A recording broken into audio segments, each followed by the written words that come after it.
This episode is brought to you by Google Gemini. With the Gemini app, you can talk live and have a real-time conversation with an AI assistant. It's great for all kinds of things, like if you want to practice for an upcoming interview, ask for advice on things to do in a new city, or brainstorm creative ideas. And by the way, this script was actually read by Gemini. Download the Gemini app for iOS and Android today. Must be 18 plus to use Gemini Live. Kroger Delivery makes it easy to do your holiday shopping in a jingle. There might be a lot on your to-do list, but thanks to Kroger Delivery, you can get everything you need delivered straight to your door at the same great prices you'd find in store. Our refrigerated trucks always ensure that your groceries arrive fresh. And right now, you can save $20 on your first order of $75 or more and get free delivery with a Boost membership. Restrictions apply. See site for details. Kroger, fresh for everyone.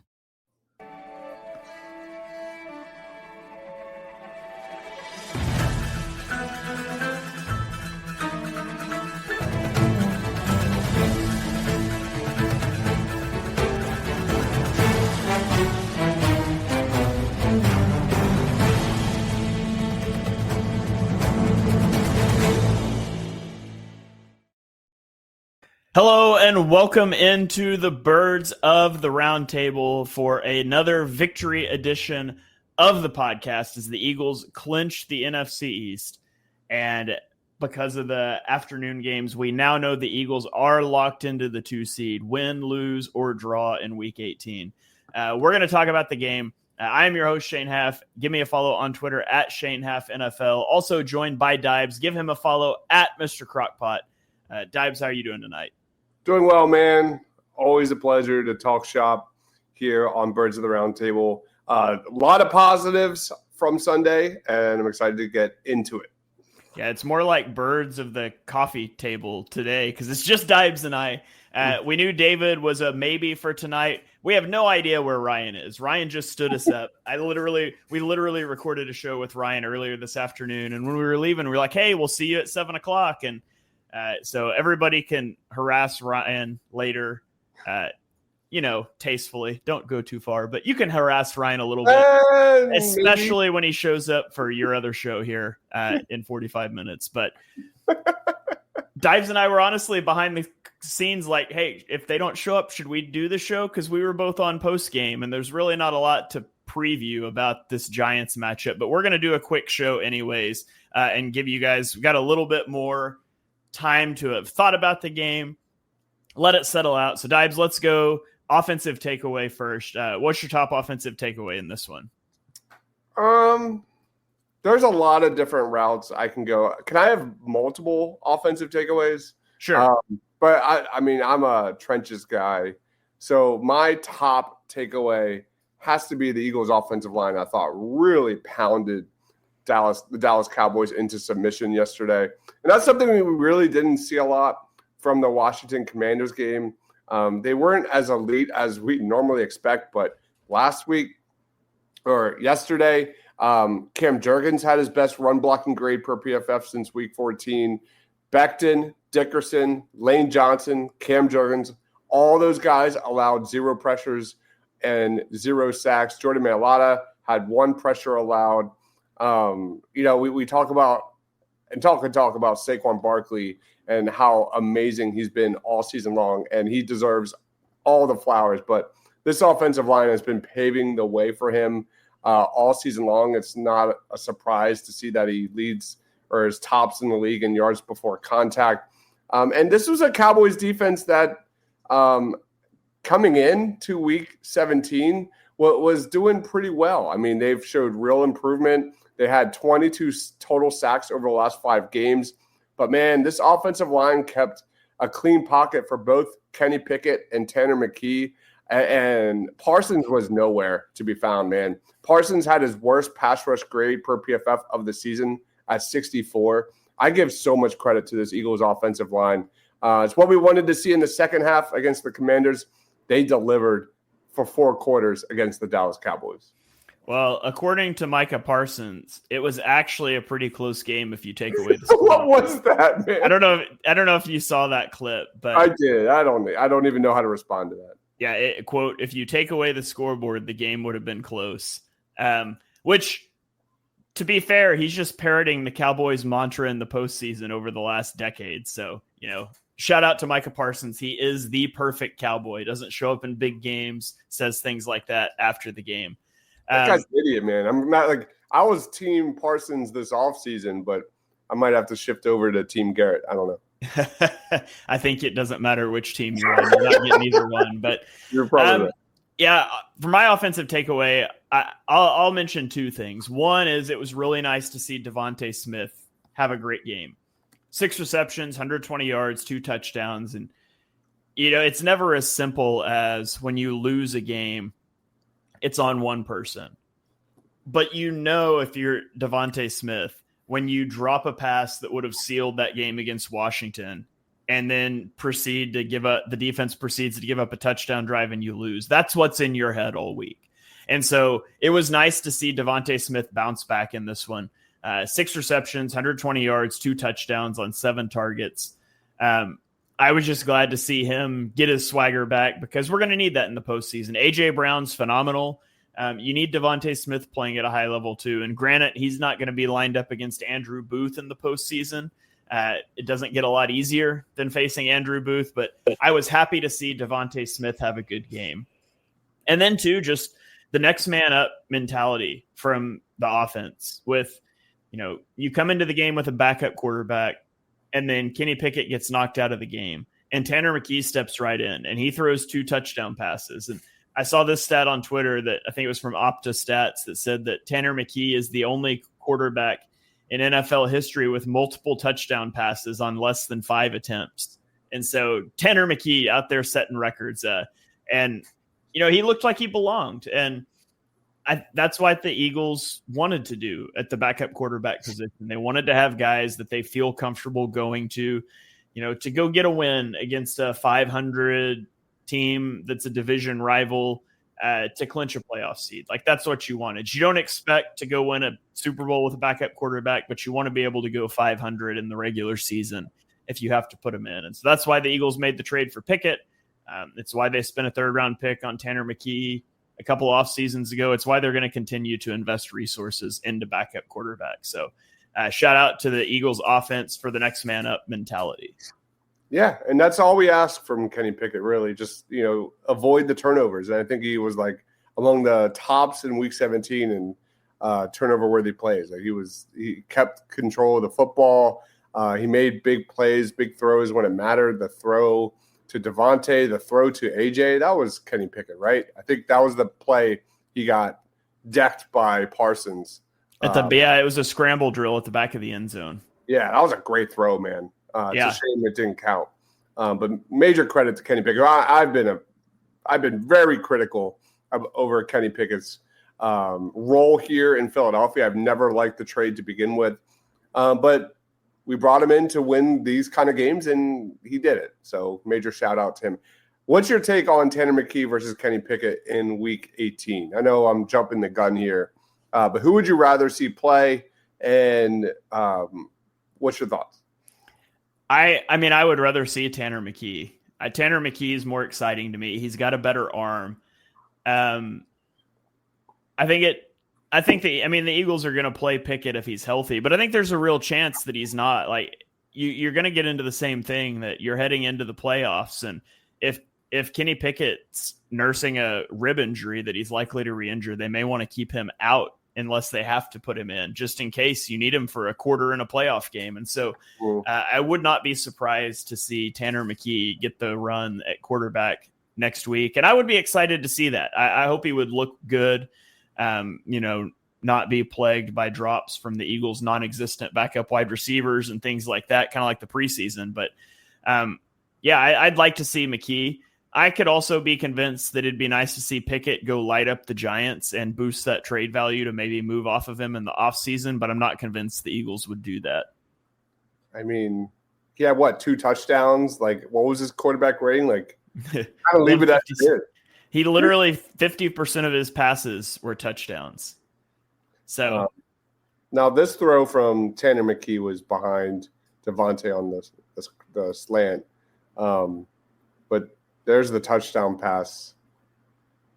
I'm trying to find the one there's another touchdown pass. I thought I had the one. This was a really cool moment. You asked me before we went live what was my favorite moment. There were two really cool moments that were not even during the game on offense. One was this moment with the fan in the stands and Big Dom coming over, getting the ball, and AJ giving back the ball to Tanner McKee. By the way, AJ Brown is such a bad teammate. Oh my God. Like just the worst. The other amazing moment, and I can pull it up in just a second, for me was the moment of Mekhi Becton walking off the field, emotional in tears. Did you see that one? I didn't, no. Okay, I'll go get it. But it just sums up everything you could imagine about what he went through with the New York Giants. Let me get this up. The Jets. Oh my gosh, sorry. It was awesome, man. Here, I'm pulling it up now. But Mekhi Becton, what a turnaround for his career. The dude's going to make a lot of money. But here he is, just emotional, just gone through war. You could tell like he's been beaten up, but just you can see it in his eyes. He's just emotional as he walks off the field as NFC East champions. This was a really cool moment. This kind of had me tearing up when I watched it last night. But what a comeback story for Mekhi Becton, who again, in Jeff Stoutland we trust, baby. That was awesome. Yeah, that was that's awesome. I also love the moment from Saquon after the game being like, I didn't realize the shirt and hat was a thing. Love that. Which, by the way, just saying, Tanner McKee has thrown 50% of his passes for touchdowns this year. If he was just a starter and you gave him the same attempts that Jalen Hurts has, he would have thrown for 180 touchdowns this year. So obviously 100% joking, but I did like seeing him succeed. Let's flip it over and talk defensive takeaways. And for me, it's my defensive takeaway is pretty similar to the offensive one, and that's the next man up mentality. You get Oren Burks inserted into the starting lineup, for Nakobe Dean, and I thought Oren Burks played a solid game. Watching live, it's like I didn't really notice him other than the fumble, which is good for a backup, but he forces a fumble. He leads the team in tackles.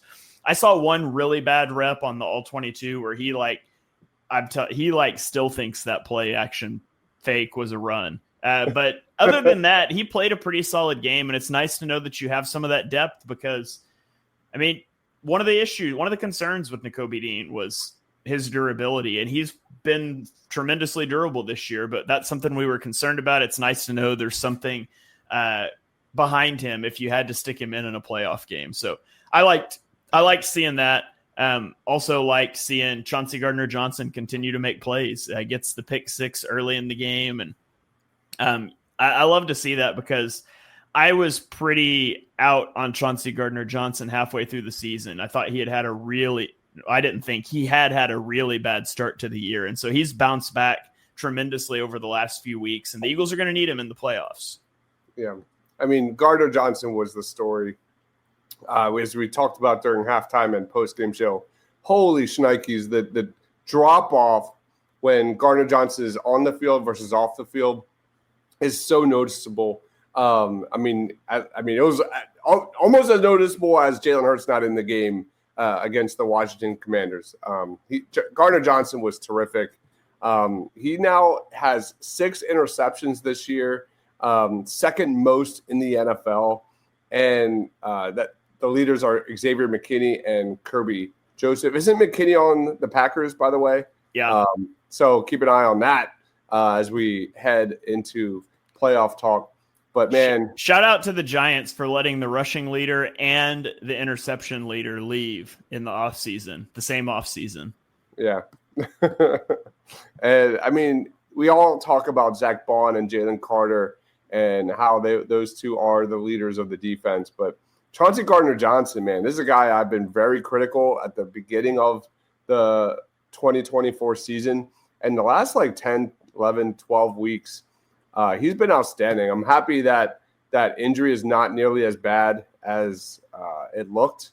I think he had an ankle injury there, but that's another position that they cannot afford to screw around with because, I mean, Sidney Johnson keeps getting ejected or penalized.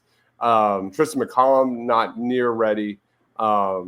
Things like that. So major shout out to CJ GJ as the most underrated leader of this defense. My son is super into football. He's about to turn 10. He's super into the games. Although he did ask if we could play Super Smash Brothers during the fourth quarter when it was like 41-7, and I was like, no. And he's like, but we know who's going to win. I was like, no. Sorry, but so he's not like sicko level, but he's really into it. And we had a teaching the game moment when Chauncey Gardner-Johnson went down. I thought it was a non-contact injury, and so when they showed the replay and they showed Jalix Hunt stepping on him, I was like, oh, good, he got stepped on. And my son was like, that's mean. And I was like, no. That means he probably just tweaked his ankle instead of blowing out his knee. Like, non-contact injuries are the worst. So we had a teaching ball moment to explain why I was celebrating that Chauncey Gardner-Johnson got stepped on. But yeah, let's go to a few of the comments here. Q says another great moment was fans giving Jerry Jones a hard time at the game. Long live Jerry Jones and long live Mike McCarthy. Reuven says, love the Becton clip. You saw him emotional walking off the field, coming off the New York Jets. Did you see Sauce Gardner basically saying he's not recruiting anybody to play for the New York Jets? Did you see that? I did not, no. Man, that's just a garbage franchise, man. Sorry. Yeah. Yeah, absolutely. And, it's nice to see us getting guys off the trash heap in both of the New York teams and having such a good performance this year. I also had a comment come in from Brett Eclipse asking, apparently Drew Lock had the 6th best performance by EPA ever last week. Is that true? It was since 1999. I'm not sure what the qualifier is. I'm sure there's like a minimum passes thing because Tanner McKee's EPA was actually almost double Drew Lock, or not double. It was like 50% more than Drew Lock. So, but I'm sure he doesn't qualify with 4 passes. But yeah, incredible performance by Drew Lock to tank the Giants draft pick. He also says that we can talk about a lot of defensive takeaways. There's been 9 in the last 2 weeks. That's a great one. Which is great. Hopefully those continue to come in droves. I guess we can do player of the weeks. We just did player of the weeks on the post game show though. And mine's not changing. You get an interception, you get player of the week. You get 2 interceptions and a touchdown, you definitely get it. So I'll shout out Chauncey Gardner-Johnson for my player of the game. Where are you going for yours? I'll go Devontae Smith.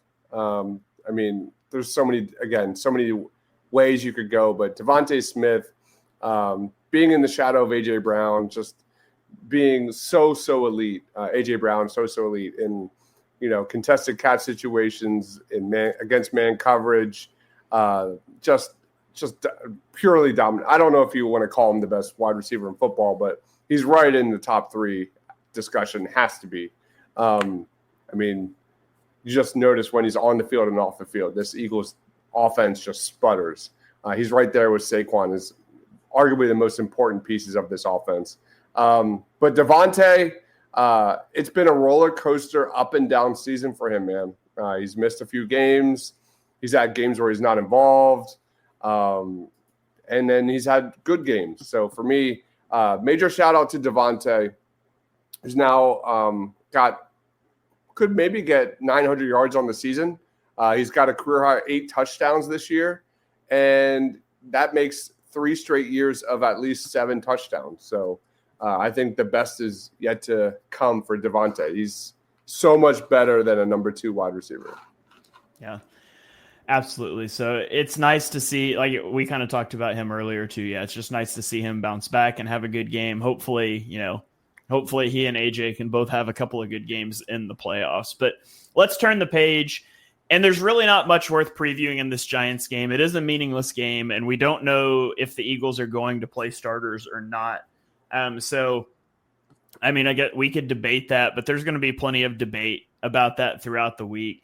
But it will be interesting to watch how they handle Saquon Barkley and how they handle the rushing thing and how they handle it against, his former team. And I think there's some merit to the fact that, you want to give Saquon the chance, but also you don't want to make a 34-year-old Lane Johnson go out there and play when he's played banged up at times. And so I'm very curious to see how the Eagles approach this.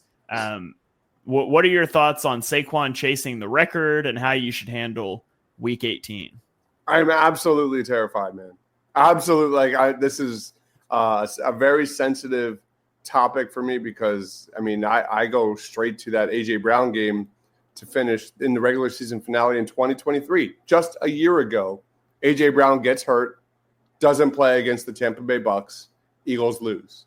That's where I go. That's for me. So, Saquon is so vital to this offense. I know it's a special stat. It's a special stat.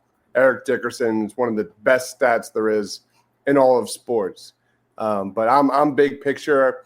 I'm also a diehard Sixers fan, a guy that's dealt with this with Doc Rivers and coaches hunting for regular season awards and it completely costing the team in the playoffs. I got to have my best player on the field for the playoffs. I don't care. Sorry. Yeah. And then there's also the point of, are you going to play Hurts? Because if you don't play Hurts, it'll have basically been almost a month since he last played when you hit the playoffs. And I don't think that's ever ideal. And then you get into the whole, if you're playing Hurts, you're playing the starting O-line and you're also playing the receivers. And so at that point, you might as well play Barkley and just not call QB. So I don't know. It's going to be interesting. I'm glad it's not my call to make, but it's certainly something that will be hotly debated all over the internet. But I don't really have a lot of interest in previewing the Giants game because, again, we don't know who the Eagles are going to play, so I don't really know what to even talk about. But Deibs, is there anything you want to shout out in that matchup? And then I got a question about playoff matchups for you, and we can get out of here. Yeah, obviously the big one, I think, well, there's a couple. It's the Giants versus the idea of tanking. Their head coach, the players, Drew Lock, they are anti-tank mode right now. Sorry, Giants fans, but they're playing hard. They're definitely playing hard, and the matchup I'm looking at is Malik Neighbors versus this Eagles secondary, which will probably be backups, most likely be backups. Malik Neighbors is putting up crazy numbers. In fact, there's 4 rookies this year that have all crossed 1,000 receiving yards. Brock Bowers, Brian Thomas Jr., Lad McConkey, and Malik Neighbors last week. Malik Neighbors had 7 catches for 171 yards and 2 touchdowns.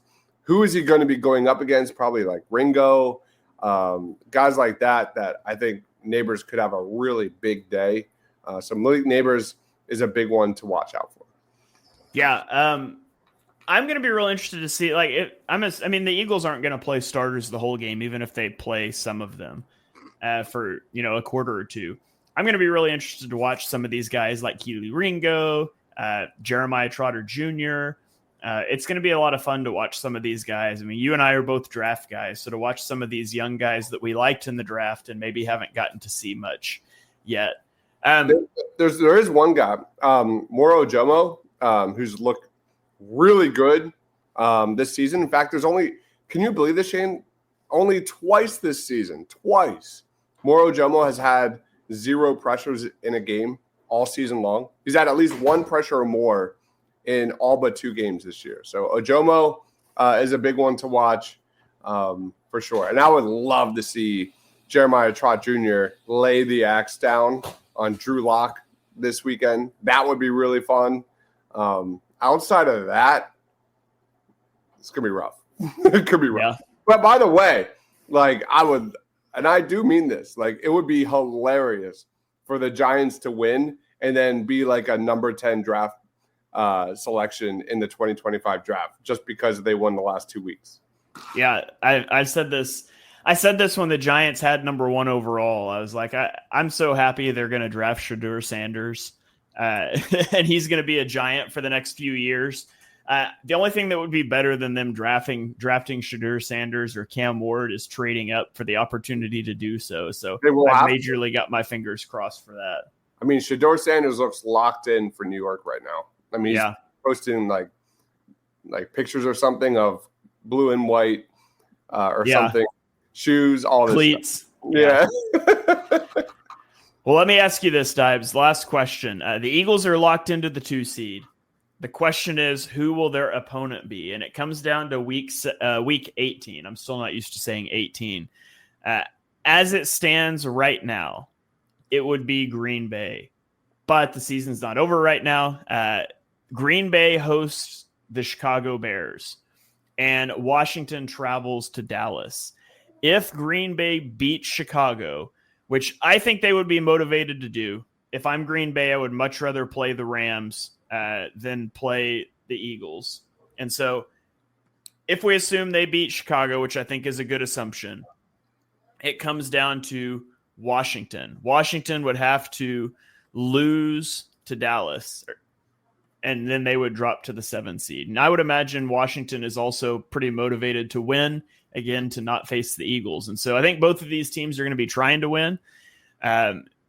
Who do you want to face wild card weekend? Who do you want to host the first round of the playoffs if you had your choice? Would you rather host Green Bay, who the Eagles beat in week 1, or Washington, who they split with this season? I think it's Washington. I love Jaden Daniels, and he's so special. But for the simple fact that I just turned 40, so I go back to the days when there were real rivalries in sports, not these like buddy days where everyone loves each other and there's no hatred, but there's real potential that the Commanders and the Eagles could be facing off against each other for the foreseeable future. And that to me is fun.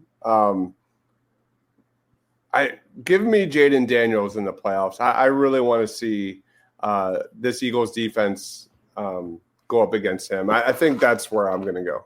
Yeah, I would much rather face the Commanders. I think Jaden Daniels is playing better football right now than perhaps slightly than Jordan Love. But Jordan Love is every bit as capable. He's maybe not as much of a scrambler as Daniels, and scrambling quarterbacks can give the Eagles issues, but I would much rather face a Cliff Kingsbury offense than face a Matt LaFleur offense when you get into January football. And I just think the Packers are overall playing better football right now. So I think the Eagles should beat both of these teams.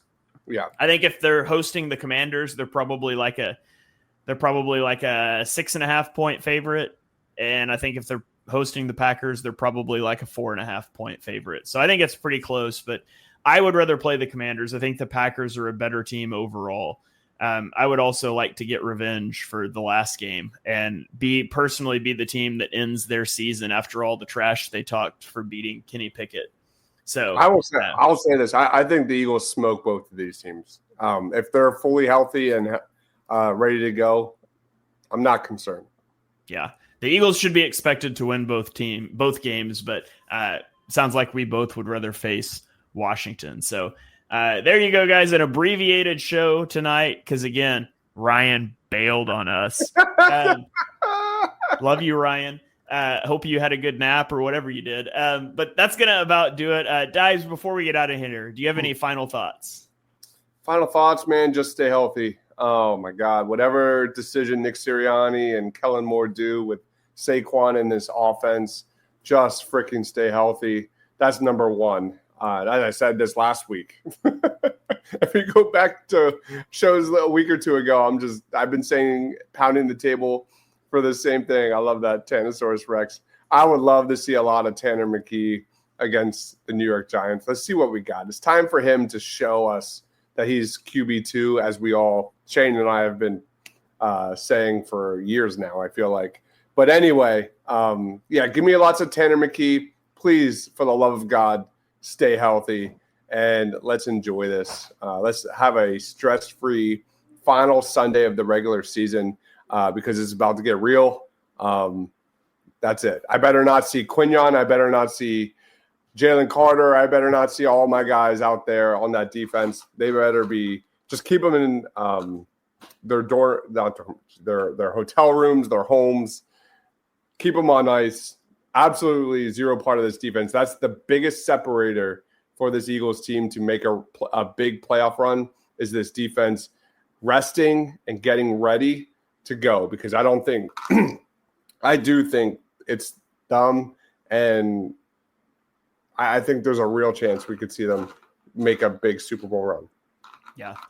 All right. Well, that's going to do it, guys. Thank you for joining us for this episode of Birds of the Round Table at an abnormal time, but with New Year's Eve tomorrow night, people had plans, and so we bumped it up for a day. So I hope you guys have a happy New Year's, however you choose to celebrate. You guys stay safe out there, and we will catch you next year here on the Eagles Pin Pull Network. Go Birds.